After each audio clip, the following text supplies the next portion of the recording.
오늘 함께 살펴볼 말씀은 사사기 6장 11절과 12절이에요.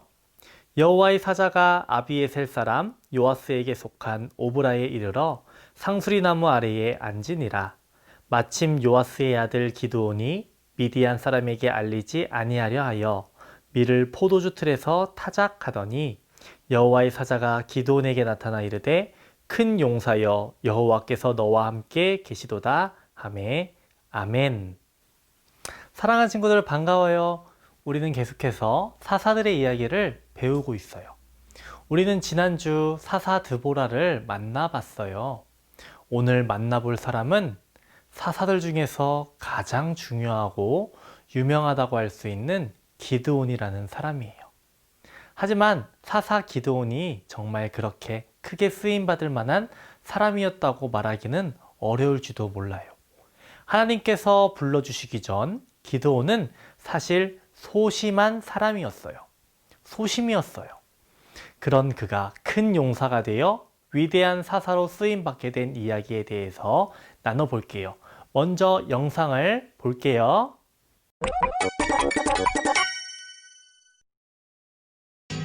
시간이 흐른 후 이스라엘 백성은 또다시 우상을 섬겼지. 요아스는 우상을 만드는 사람이었어. 이번에 특별 출시된 신상 우상입니다. 오, 괜찮은데? 어쩌면 좋아. 하나님은 미디안 사람들을 통해 7년간 이스라엘을 다스리게 했어. 미디안은 이스라엘이 추수할 때마다 모든 걸 약탈했어. 이건 우리가 다 가져간다. 우리 곡식을 다 털어가는구나. 다 내 거. 살려주세요. 또? 요아스의 아들 기드온은 미디안 사람들을 피해 포도주 타작 틀에 숨어서 밀을 타작하고 있었어. 그때 하나님의 사자가 기드온에게 나타났어. 힘센 용사여, 여호와께서 너와 함께 하신다. 네? 저요?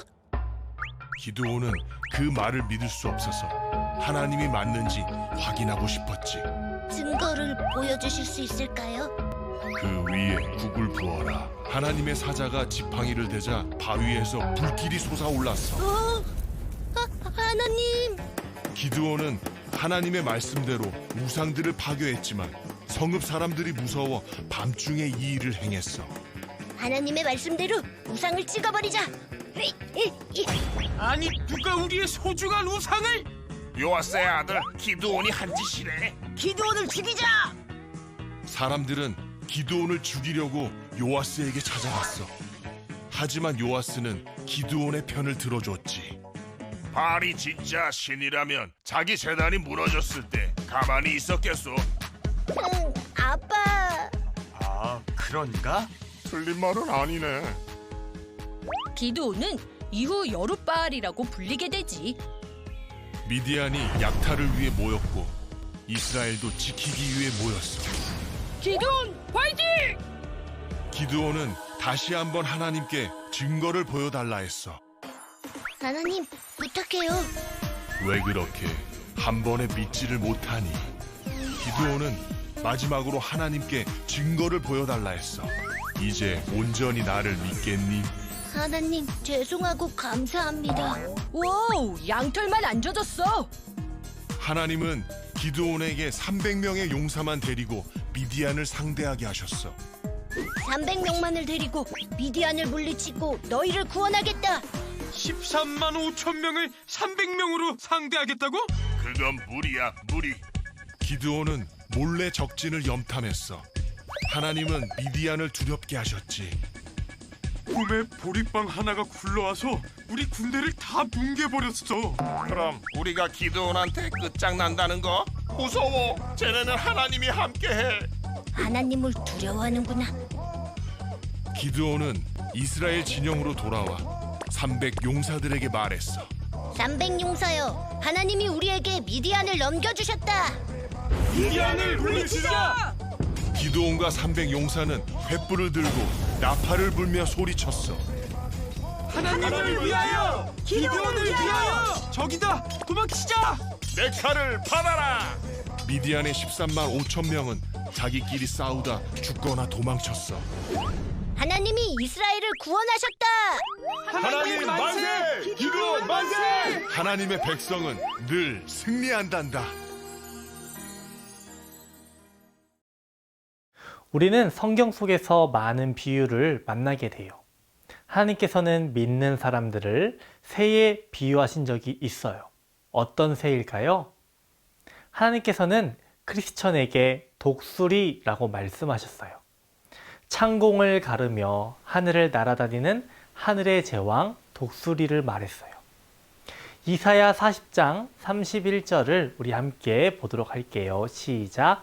오직 여호와를 앙망하는 자는 새 힘을 얻으리니 독수리가 날개치며 올라감 같을 것이요 다른 박질하여도 곤비하지 아니하겠고 걸어가도 피곤하지 아니하리로다. 아멘. 독수리는 어떤 새인가요? 바위와 높은 절벽을 살며 하늘 높이 날아오릅니다.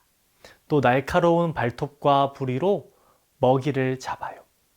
새의 왕이라고 불리는 이 독수리의 강한 힘과 능력을 주님께서는 우리 크리스천에게 바라고 계신 거예요. 그런데 사실 주님의 나라에는 얼마나 많은 다른 새들이 있는지 몰라요. 첫 번째로는 까마귀 같은 사람들이 있어요. 썩는 것에만 관심을 둬요. 까마귀는 온갖 악한 것, 부패한 것에 모여들어요. 교회 안에서도 나쁜 것들을 몰고 다니는 사람들을 까마귀 같은 사람이라고 할 수 있는 거예요. 주님은 분명히 위의 것을 찾으라고 하셨는데 그저 땅의 것만 보는 무리를 말하는 거예요. 두 번째로는 뻐꾸기 같은 사람들도 있어요. 책임지기 싫어하는 사람들이에요. 그저 낮에는 놀다가 밤이 되면 다른 새의 둥지에 빌부터 지내기 일쑤예요. 심지어는 무서운 매로 변장하여 작은 새를 놀라게 하여 몰래 자기 알을 바꿔치기 해요. 그래서 뻐꾸기 새끼는 다른 어미새에 의해서 키워진대요. 자기 새끼조차 책임지지 않는 거예요. 공작새 같은 사람도 있어요. 교회에 와서도 이런저런 자랑거리만 찾는 사람들이 있어요. 이것 봐, 나 이런 사람이야. 자랑하고 뻐기며 자신을 내세우고 인정받는 것에만 관심을 두는 사람이 있다라는 거예요. 또 마지막으로 닭과 같은 그리스도인들도 있어요. 종일 먼지와 구더기, 먼지 속에 있는 벌레에만 관심을 가져요. 땅만 보고 살아가요.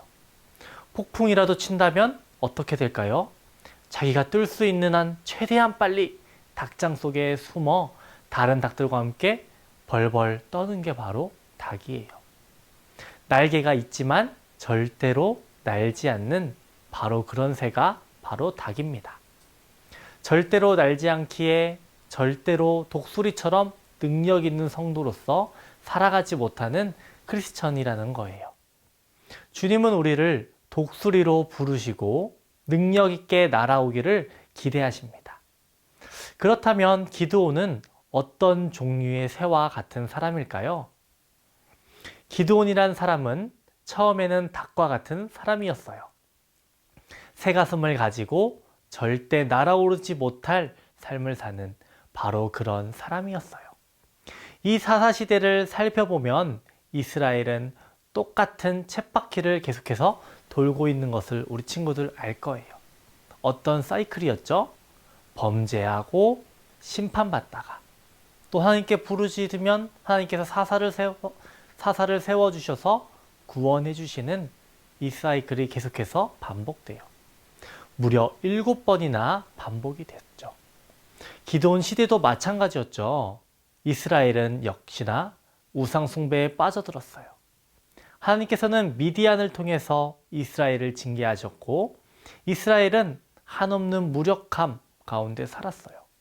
그리고 하나님께 부르짖었어요. 우리들의 주인공 기드온도 무력한 사람이었어요. 그저 밀을 농사짓는 농부였습니다. 그가 밀을 수확하기만 하면 온통 미디안 사람들이 가져가 버렸어요. 그러자 기드온은 숨어서 포도주 틀에서 몰래 밀을 까고 있었어요. 아이고 새가슴 기드온, 겁쟁이 기드온. 그런 그는 누가 보기에도 닭처럼 보였을 거예요. 그런데 그때 하늘에서 하늘의 사자의 음성이 들렸습니다. 그를 못난이 기드온이라고도 하지 않고 큰 용사여 하고 부른 것이에요. 겁에 질린 기드온은 물어봤어요. 누구십니까? 하나님의 사자는 자신을 하나님의 사자임을 밝히고는 그에게 하나님을 위해 이 백성을 구할 큰 용사로 부름을 받았다는 것을 알려주었어요. 그는 믿을 수가 없었어요. 그래서 부탁합니다. 만약 당신이 참 하나님의 사자이고 자신이 진정 이스라엘을 구원할 자라면 저에게 표징을 보여주세요. 저에게 증거를 보여주세요. 이렇게 말합니다. 그리고 급히 염소 한 마리와 빵을 상수리 아래로 가져와 구합니다. 여호와의 사자가 그것을 불살랐고 이제야 그는 그가 하나님의 사자인 것을 알게 되었어요. 이제 불안하여 떠는 기드온에게 주님은 안심하고 두려워하지 말라라고 명하십니다. 이제야 그는 여호와 샬롬이라는 제단을 쌓고 주님을 섬기기로 결단했어요. 하나님께서는 기드온을 향해서 어떻게 부르셨죠?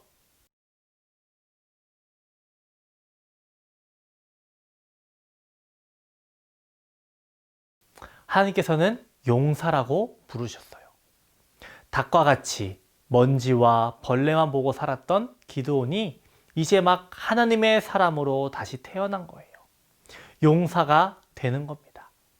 주님께서는 제일 먼저 우상 숭배하는 그의 아버지의 아세라상을 꺼내 그 집의 둘째 수소와 함께 번제로 드리라고 말씀하셨어요. 당시 이스라엘이 우상 숭배에 빠져 바알과 아세라상을 숨기고 있었는데요.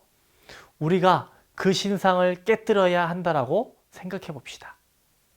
깨뜨릴 뿐 아니라 불태워 버리라고 한다면, 사람들이 그것을 본다면 어떻게 될까요? 기드온은 두려웠어요. 그러나 그 일을 행합니다. 하나님을 만난 그가 한 가지는 바뀌어야 할 차례였어요. 참 하나님을 만나자 거짓되고 망령된 우상을 깨뜨려야 했죠. 이제 여호와께서 그를 독수리로 만드시기로 하셨어요. 그는 그렇게 하나님께서 원하시는 독수리와 같은 삶을 살기 시작했습니다. 그는 이 일을 대낮에 행할 수 없어서 한밤중 우상의 단을 깨어버립니다. 다음날 난리가 났습니다. 범인 수색 끝에 기드온이 잡혔어요. 그를 죽이려고 달려들자 이스라엘 백성 앞에서 그의 아버지가 말리며 이렇게 말합니다. 너희가 누구건데 그를 처형하려 하느냐? 만약 바알이 참 신이면 스스로 기드온을 대적하여 죽게 할 것이다 라고요. 그 말이 일리가 있었어요. 사람들은 그를 놓아주었습니다. 그러면서 그의 이름을 바알을 대적하는 사람, 여룹바알이라고 불렀어요. 자, 이걸로 끝났으면 좋겠는데 이제 주님께서 정말 기드온에게 시키실 일이 있었습니다. 이제 주님이 그에게 무엇을 명하셨을까요? 미디안을 공격하여 이스라엘의 평화를 가져오라라고 말씀하셨어요. 기드온은 다시 닭처럼 떨게 되었어요. 주님, 제가요? 기드온은 전쟁을 준비하게 돼요. 그리고 하나님이 기드온과 함께 한다는 사실이 알려지자 32,000명이나 되는 이스라엘 사람이 모이게 됩니다. 기드온은 생각했어요. 그래, 이 정도면 이길 수 있겠다. 그런데 하나님은 그에게 두려워하는 자는 돌려보내라.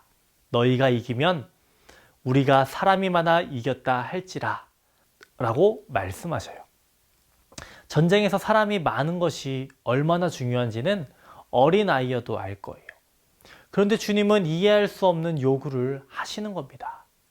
기드온은 이해할 수 없었지만 믿음대로 행하기로 했어요. 두려운 자는 돌아가라. 그랬더니 어떻게 되었을까요?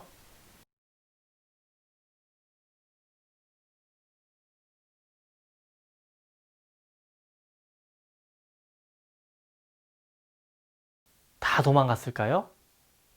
다 도망가지 않았어요. 모두 남았을까요? 모두 남지 않았어요. 10,000명이 남았습니다. 무려 22,000명이 돌아가고 말았어요. 남은 숫자 10,000명. 이것도 어찌 보면 많은 숫자일 수 있어요. 그래, 다행이다 라고 싶었어요. 하지만 하나님께서는 아직도 많다라고 하셨어요. 이번에는 시냇물가에서 물에 입을 바로 대고 먹는 자와 물을 손으로 움켜쥐고 먹는 사람을 따로 세우라 라고 하시더니 물을 움켜쥐고 먹는 자 300명만 데리고 전쟁을 하라는 겁니다. 우리 친구들은 어떻게 생각할 것 같아요? 인간의 생각과 인간의 계산으로는 당연히 한 사람이라도 더 있어야 된다라고 생각할 거예요. 그러나 그때 기드온은 머릿속으로 이렇게 생각했어요. 타작마당에서 자신을 찾아오신 주님을 떠올렸어요. 그리고 이제 주님의 말씀대로 300명만 데리고 전쟁터로 나아갔습니다. 주님의 방법대로 항아리와 뿔, 횃불만 준비한 채로 말입니다. 잠깐, 항아리라고요? 칼이 아니고요? 맞아요. 하나님은 오직 300명의 군사에게 알 수 없는 무기들을 준비하라고 하셨어요. 하지만 이제 기드온은 독수리처럼 주님을 믿고 나아갑니다. 300명의 용사도 마찬가지였어요. 먼저 그들은 불을 항아리에 감추었어요. 그리고 나팔을 불고 항아리를 부수며 시끄럽게 소리를 냈습니다. 그러자 미디안인들은 엄청난 대군이 오는 줄 알고 잠결에 서로를 찔러 죽이고 난장판이 되어버렸어요. 이때 여기 저기 불타고 서로 망하는 꼴을 보게 된 거예요. 기드온과 300용사는 이렇게 승리를 거두게 되었습니다. 기드온의 300용사가 준비한 것이 아닌 것은 무엇일까요?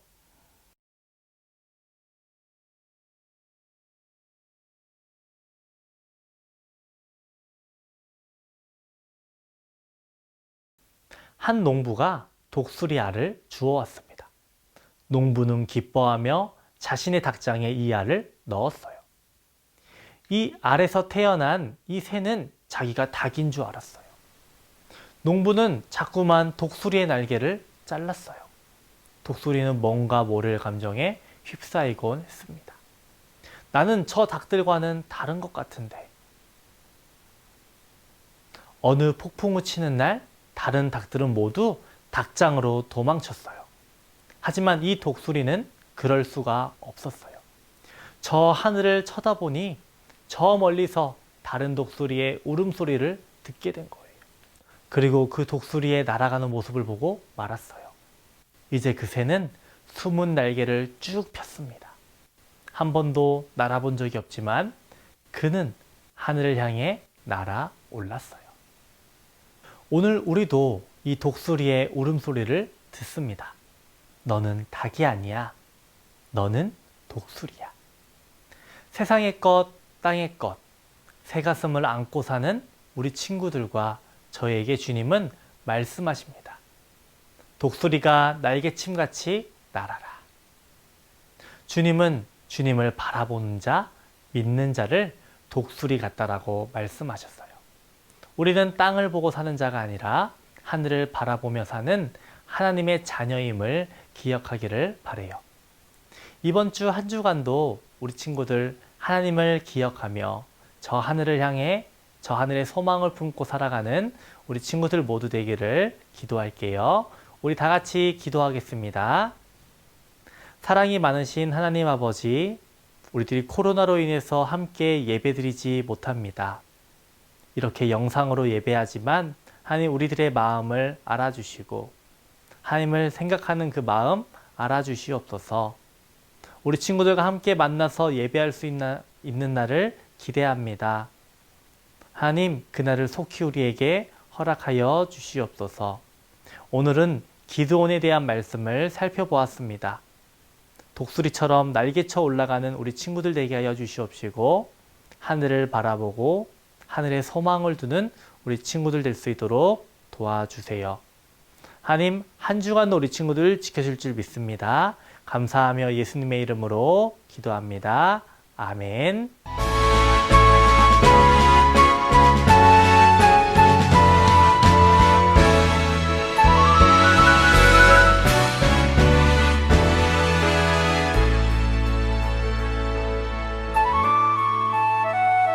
하늘에 계신 우리 아버지,